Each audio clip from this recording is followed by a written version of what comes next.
Ассаламу алейкум, кутман таң, жакшыларым кандайсыздар? Барыңыздарга көңүлдүү мана каалайм. Биздин бүгүнкү бекер марафонубуз башталды. Эски кийимге жаңы жашоо берүү деген. Эски кийимге жаңы жашоо дегенде, мисалы биз ушундай үйдө кийилбеген, же болбосо жыртылып калган кийимдерди сразу өрттөгөнгө шашабыз. Эгерде бир кичинекей жери жыртык болуп калса, биз мусорго ыргытканга шашабыз. Мынакей мисалы мындай чөнтөктөрү жыртылып калса, мындай аласы жыртылып калса, уже бизге бул кийим жараксыз деп эсептелип калат. Бирок бул жагында канчалык деңгээлде бүтүн материал бар экенин эсепке албайбыз. Кичинекей жыртыктын айынан сразу кийимди ыргытканга шашабыз. Ошон үчүн биз ушундай ысырап кылбайлы деп ушул марафонду уюштурдук. Иншалла барыңыздарга пайдалуу болот деген үмүттөмүн. Ушундай керектүү, бул жагынан керектүү бир буюм жасасак болот. Баарыбыз эле эптүү айымдарбыз, баарыбыздын колубуздан келет. Фантазияларыбызга таянып, идеяларыбызга ишенип, бир нерселерди айымдар жарата калсак болот. Ошон үчүн ушундай керектелбей калган, ыргыта турган, жараксыз деп уже кийимдердин арасынан бөлүп ыргытканга даярдап койгон ушундай бир эски кийимибизди жакшынакай кылып, жок дегенде үйдө балдардын оюнчугун салганга, же болбосо кандайдыр бир буюм салганга сумкача кылып койсок болот. Эми албетте эски болгондон кийин биз азыр муну шопер кылып тиксек, сыртка көтөргөнгө уялабыз. Бирок ушул сыртка көтөргөнгө уялгандыктан хотя бы сумка жасап туруп, ошол сумканы үйгө бир нерсе илгенге, ичине бир нерсе салганга жаратсак болот. Дайыма эле пакетке сала бербейбиз. Кээде ушундай буюмдар керек болуп калат. Тряпочный кылып туруп, ушу бир жерге илип койсок, эсибизде турат. Баягы жынсы сумканын ичине салып койдум эле деген ойдо биз ушул сумканы дайындуу жерге илип койсок болот. Мынакей бул жерде азыр биздин шымыбыз ушундай көрүнүштө, мына жеринде бирок жыртыгы бар. Мына аласында жыртыгы бар. Бул жактар уже чындыгында жараксыз болуп калган, көп кийилген.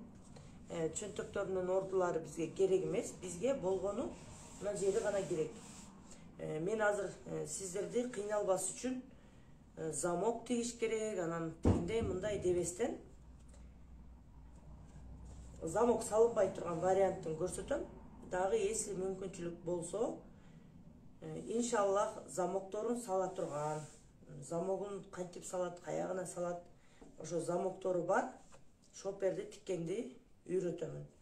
Азырынча колдон келишинче эң жеңилирээк вариантта ушул бүтүн жерден бир сумка чыгарабыз.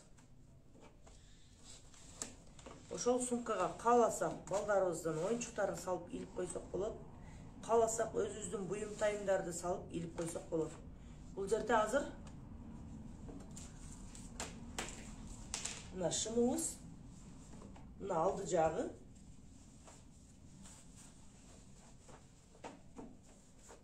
мындайынан бүктөйбүз. Бүктөп сантиметрин өлчөп алабыз. Азыр бизге керектүү жери канча сантиметр экен. Но бут жагында дагы уже жараксыз болуп калган. Бул жагын кесип алып салабыз. Мен где-то бир 3 сантиметрден кесип салам.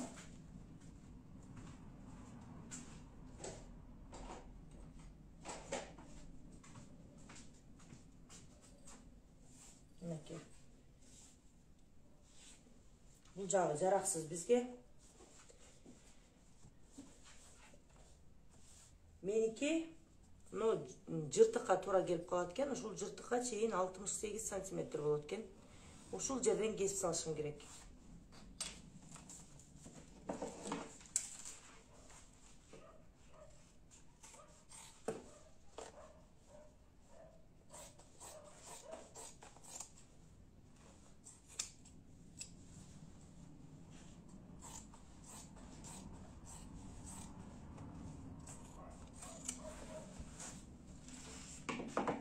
Биздин шымыбыз мындай болуп кесилди.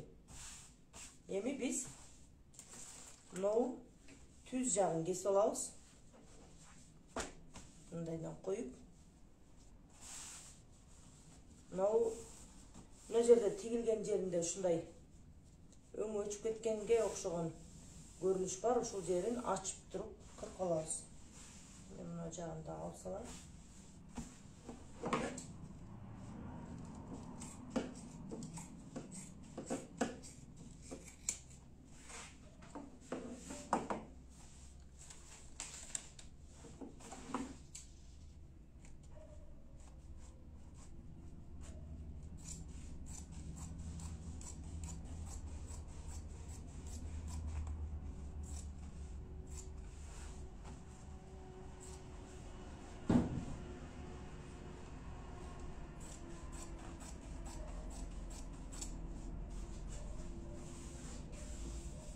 Ушул тигишин алып салабыз.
Bizde mындай görünüştü material болду.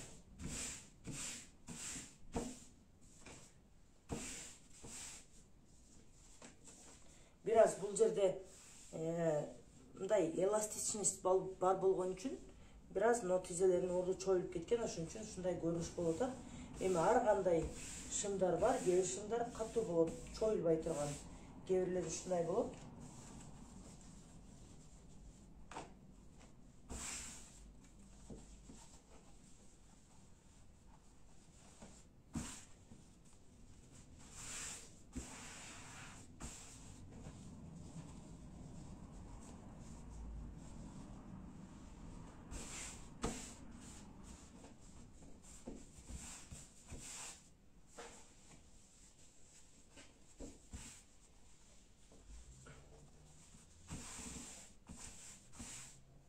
Biraz mantip parpırap kişine cüdötüşü mümkün eğer çoyulup kalgan bolsa. Bирок эч нерсе эмес. Бизге азыр жөнөкөй эле варианттагы сумка, замогу жок.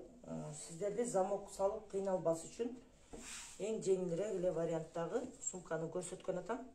Дагы буйруса сурансаңыздар, эгер каалоолор болсо, дагы мындан да жеңилирээк башкачараак варианттагы сумкаларын көрсөтүшүм мүмкүн, иншалла. Мынакей азыр биз тегиздеп алышыбыз керек. Мына көрүнүштү biraz тегиздеп кыркып алышыбыз керек. Мына жер өтө чоюлуп кеткенге окшоп, biraz ыңгайсыздык жаратат атат. Бирок бул жери кыркылып алынып кетет.